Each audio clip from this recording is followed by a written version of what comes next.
Okay, here's the French translation, keeping the conversational, inspirational, and educational tone in mind, with French equivalents for idioms and phrasing suitable for a Parisian audience. French output. Salut à tous et re-bienvenue. Aujourd'hui, on va plonger dans la vie fascinante de l'un des plus grands dramaturges français, Molière. Accrochez-vous bien, parce que son histoire est aussi pleine de rebondissements que ses pièces. Jean-Baptiste Poquelin, plus connu sous son nom de scène Molière, est né le 15 janvier 1622, à Paris. En grandissant, il a baigné dans le monde du théâtre.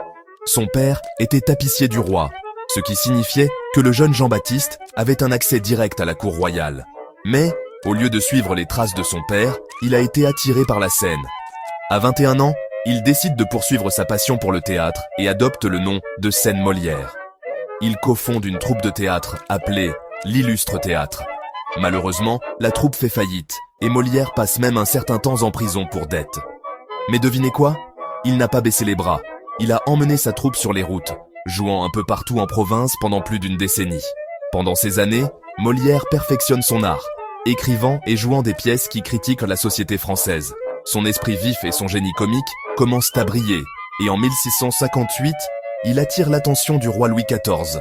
Le roi accorde à la troupe de Molière le droit de jouer à Paris, et ils deviennent bientôt la troupe officielle de la cour. Maintenant, parlons de ses œuvres. Molière était un maître de la comédie. Ses pièces exploraient souvent des thèmes comme l'hypocrisie, les absurdités de la société et la sottise humaine. Parmi ses œuvres les plus célèbres, on trouve « Et ». Ses personnages étaient hauts en couleur, et pourtant incroyablement proches de nous, ce qui a rendu ses pièces extrêmement populaires. Cependant, tout le monde n'était pas fan. Par exemple, a été interdit pendant 5 ans parce qu'il offensait de puissants membres de l'Église. Mais la persévérance de Molière a payé, et lorsque l'interdiction a été levée, la pièce est devenue l'une de ses œuvres les plus acclamées. La vie personnelle de Molière était aussi mouvementée que ses pièces. Il a épousé Armande Béjart, une femme de 20 ans sa cadette, et leur relation a fait couler beaucoup d'encre.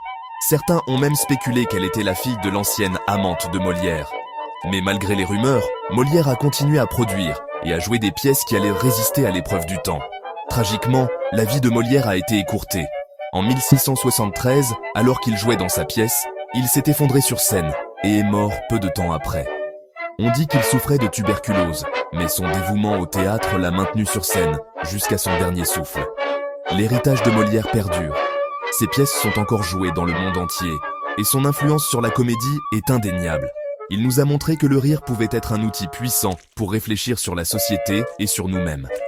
Alors, la prochaine fois que vous regarderez une comédie, souvenez-vous de Molière, l'homme qui a transformé la scène en un miroir de la nature humaine. Merci d'avoir regardé. N'oubliez pas de liker, de vous abonner et d'activer la cloche de notification pour plus d'histoires fascinantes sur l'histoire. À la prochaine.